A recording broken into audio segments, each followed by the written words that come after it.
Margaret awoke, startled, a cold sweat clinging to her. She gathered her thoughts.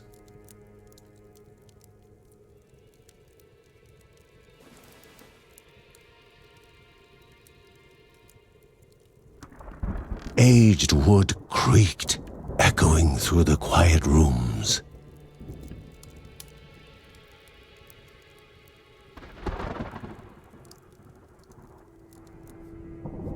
Near the house stood a shrine to Rhea Dana, goddess and daughter of the land, of Rhea and a being of comfort.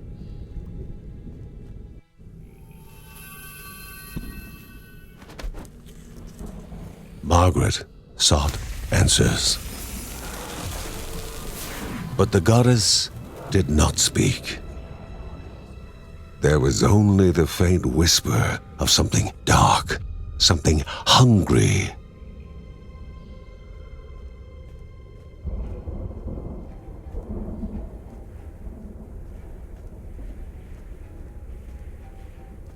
The old seer's bones felt the weight of their age as she climbed.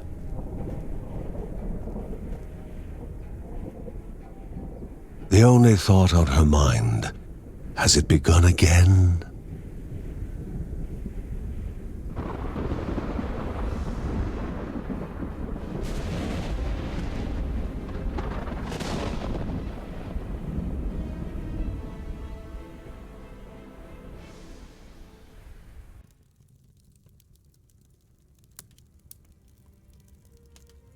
John's mission would be a simple one.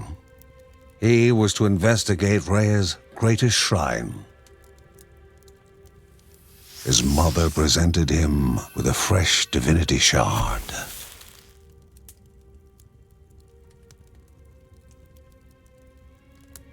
From his brother came a newly sharpened sword.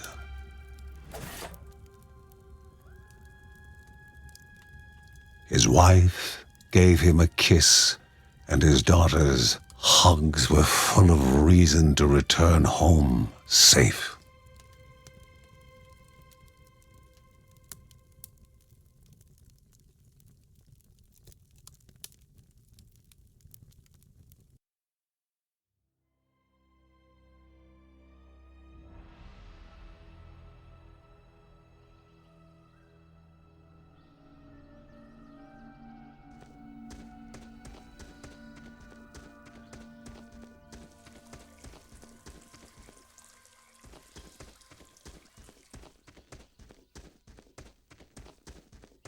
Rhea, a land long forgotten, a place of unimaginable beauty.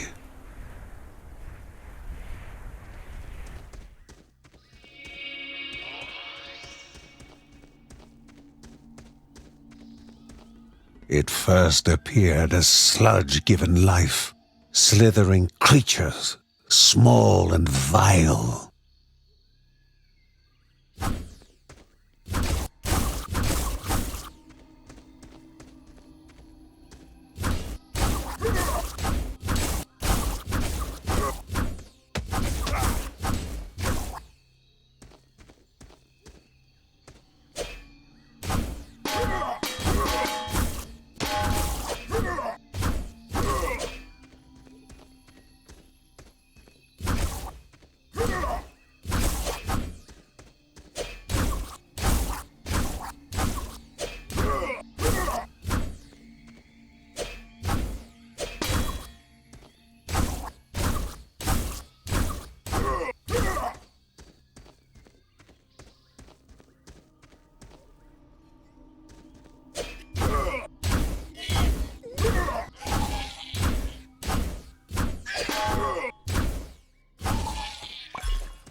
A wall, impeding further progress.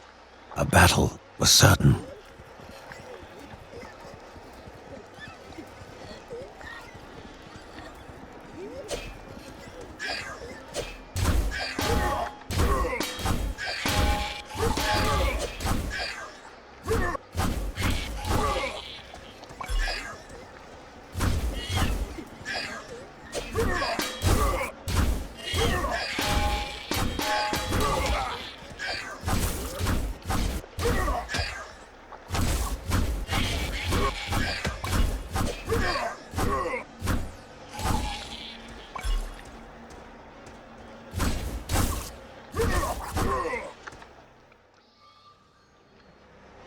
Banished by light itself, the corruption abated, leaving the shard cold in hand, dark, in need of life.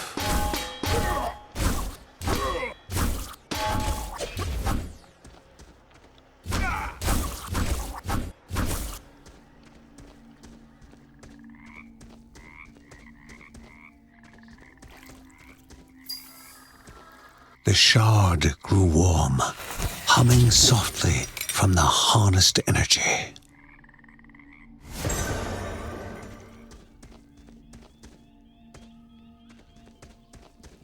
Before him was now one more dangerous than those that came before.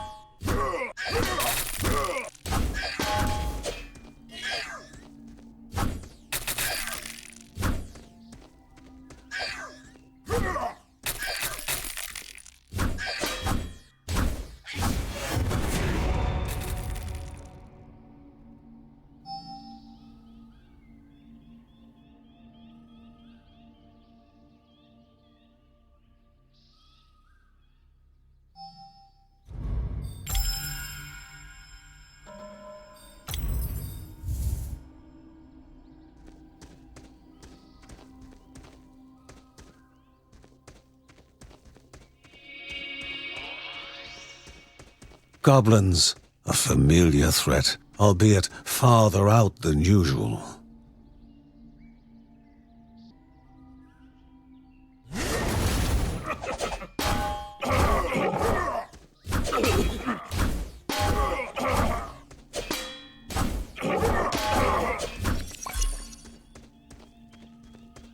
Magnificent, but dangerous, a land of love found and of love lost.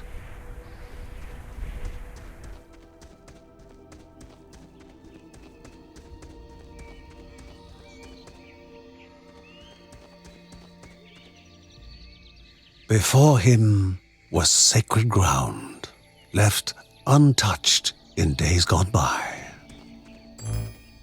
Remaining calm and collected, the shock of his heart-skipping beats was concealed in expert fashion.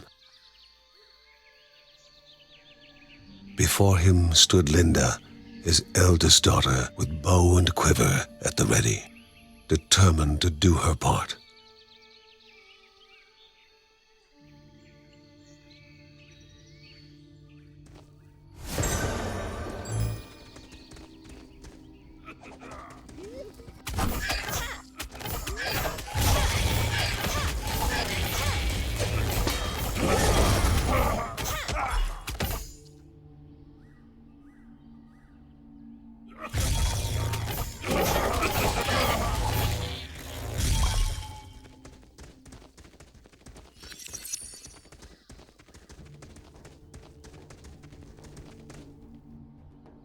Before the Guardians were not beasts feeding, but monsters consuming, destroying others. They corrupted and distorted, creating even more hungry husks.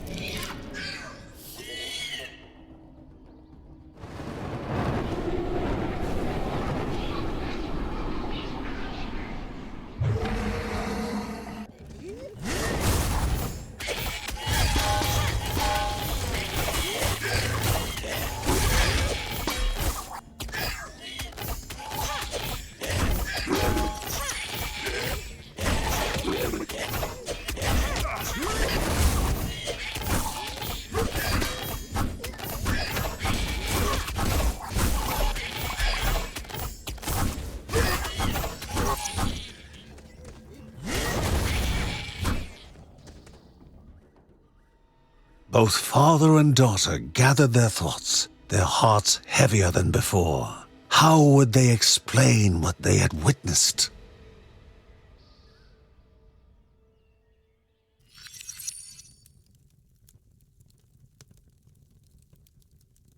The ancient tree had been cut down. Together, father and daughter described the horror, the creatures dripping with decay that slithered into bodies stuck between life and death to bolster their ranks. Grandma Margaret confirmed what they all feared. It was the corruption, a cruel entity spoken of only with hushed voices, an ocean of darkness that flowed from the top of Mount Morta. And the Bergsons' duty was to stand against this devouring deluge of death. Kevin was also eager to do his part in the family's fight, especially when his older brother Mark was off somewhere. He was as much a guardian of their mountain home as any of them. She stood. If they were to reach the summit and destroy this evil, as the Bergsons of old had done in the past, they would need the assistance of the sanctuary.